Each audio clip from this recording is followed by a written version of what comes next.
ಅನಾಮಿಕಾ, ನನ್ನ ಆ ನೀಲಿ ಟೀ ಶರ್ಟ್ ಸಿಗುತ್ತಿಲ್ಲ, ನೀನು ಅದನ್ನು ಎಲ್ಲಿಟ್ಟಿದೀಯಾ ಎಂದು ರಾಜು ತನ್ನ ಹೆಂಡತಿಯನ್ನು ಕೂಗಿ ಕೇಳಿದ್ದ. ಅನಾಮಿಕಾ ಅಡುಗೆ ಮನೆಯಿಂದ ಬೆವರು ಒರೆಸಿಕೊಂಡು ಹೊರಗೆ ಬಂದು ಹೇಳಿದಳು, ನೋಡಿ, ಇನ್ನು ತುಂಬ ಸಾಮಾನುಗಳು ತೆಗೆಯಲೇ ಇಲ್ಲ. ಮನೆಯಲ್ಲೂ ಇಷ್ಟು ಜಾಗವೇ ಇಲ್ಲ. ನಮ್ಮ ಬಹುತೇಕ ಸಾಮಾನುಗಳು ಸ್ಟೋರ್ ರೂಮ್ನಲ್ಲಿ ಮತ್ತು ಅಂಗಣದಲ್ಲಿ ಬಿದ್ದಿವೆ. ನೀವು ಬೇರೆ ಟೀ ಶರ್ಟ್ ಅಥವಾ ಶರ್ಟ್ ಹಾಕಿಕೊಳ್ಳಿ, ನಾನು ನಂತರ ಹುಡುಕುತ್ತೇನೆ ಅಂತ ಅನಾಮಿಕಾ ಹೇಳುತ್ತಾಳೆ. ರಾಜು ಹೇಳಿದ್ದ, ಸರಿ, ಬೇಗ ಟಿಫಿನ್ ಕೊಡು, ಆಫೀಸ್ಗೆ ಲೇಟ್ ಆಗುತ್ತಿದೆ.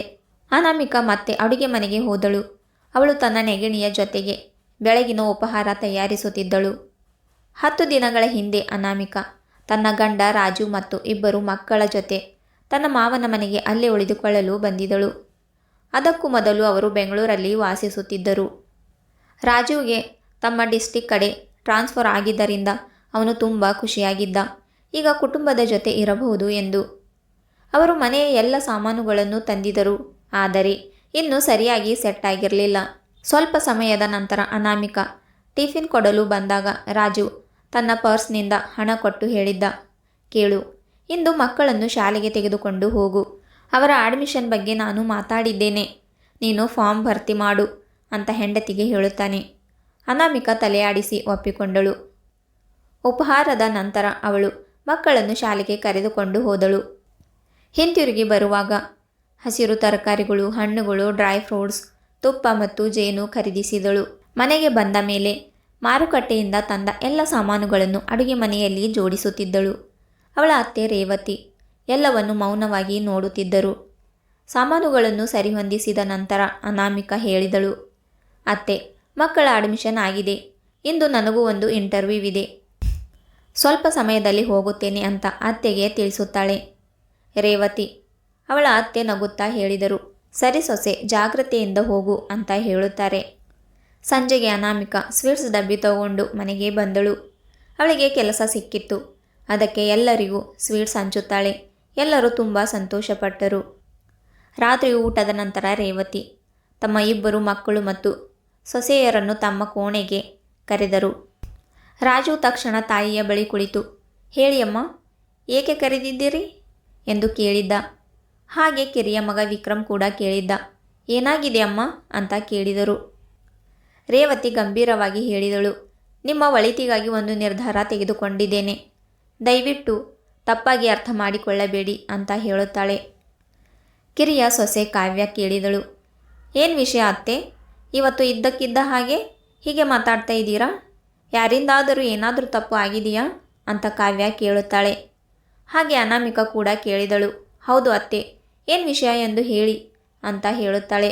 ಅತ್ತಿ ಆಳವಾದ ಉಸಿರೆಳೆದಳು ಮತ್ತು ಹೇಳಿದಳು, ದೊಡ್ಡ ಸೊಸೆ, ನೀನು ನಿನ್ನ ಗಂಡ ಮತ್ತು ಮಕ್ಕಳ ಜೊತೆ ಬಾಡಿಗೆಯ ಮನೆಯಲ್ಲಿ ವಾಸಿಸಲು ಹೋಗು. ಇದನ್ನು ಕೇಳಿ ಎಲ್ಲರೂ ಆಶ್ಚರ್ಯಪಟ್ಟರು. ಅನಾಮಿಕಾ ದುಃಖದಿಂದ ಕೇಳಿದಳು, ನನ್ನ ತಪ್ಪೇನು ಅತ್ತೆ, ನಾವೇಕೆ ಹೋಗಬೇಕು ಅಂತ ದುಃಖದಿಂದ ಕೇಳುತ್ತಾಳೆ. ರೇವತಿ ಹೇಳಿದಳು, ನಿನ್ನ ತಪ್ಪೇನೂ ಇಲ್ಲ, ನಾನು ಕೋಪದಿಂದ ಹೇಳುತ್ತಿಲ್ಲ, ಅರ್ಥ ಮಾಡಿಕೊಳ್ಳು. ಆದರೆ ನಿಮ್ಮ ಜೀವನ ಶೈಲಿ, ದಿನಚರಿ ಮತ್ತು ಆಹಾರ ಪದ್ಧತಿ ನಮ್ಮಿಂದ ತುಂಬ ಭಿನ್ನವಾಗಿದೆ. ನೀವು ತುಪ್ಪ, ಎಣ್ಣೆ, ಹಣ್ಣು, ತರಕಾರಿಗಳು, ಡ್ರೈ ಫ್ರೂಟ್ಸ್ಗಳು ಹೆಚ್ಚು ಬಳಸುತ್ತೀರಿ. ಇಲ್ಲಿ ನಾವು ಸರಳವಾಗಿ ಬದುಕುತ್ತೇವೆ. ವಿಕ್ರಮ್ನ ಆದಾಯ ಕಡಿಮೆ, ಎಲ್ಲರಿಗೂ ದುಬಾರಿ ಸಾಮಾನುಗಳನ್ನು ತರುವುದು ಅವನಿಗೆ ಕಷ್ಟವಾಗುತ್ತೆ. ನೀವು 2 ಸಂಪಾದಿಸುತ್ತೀರಿ, ನಿಮ್ಮ ಭವಿಷ್ಯ ಮಕ್ಕಳಿಗಾಗಿ ಉಳಿತಾಯ ಮಾಡಬೇಕು. ಎಲ್ಲರಿಗೂ ದುಬಾರಿ ವಸ್ತುಗಳನ್ನು ತರುತ್ತಾ ಹೋದರೆ ಮುಂದೆ ಮನಸ್ತಾಪ ಬರಬಹುದು. ನೀವು ಈಗ ಸ್ವಲ್ಪ ದಿನ ಎಲ್ಲ ನೀವೇ ಮನೆ ನೋಡ್ಕೋತೀರಾ, ಆದರೆ ಎಷ್ಟು ದಿನ ಅಂತ ನೀವೇ ನೋಡ್ಕೋತೀರಾ?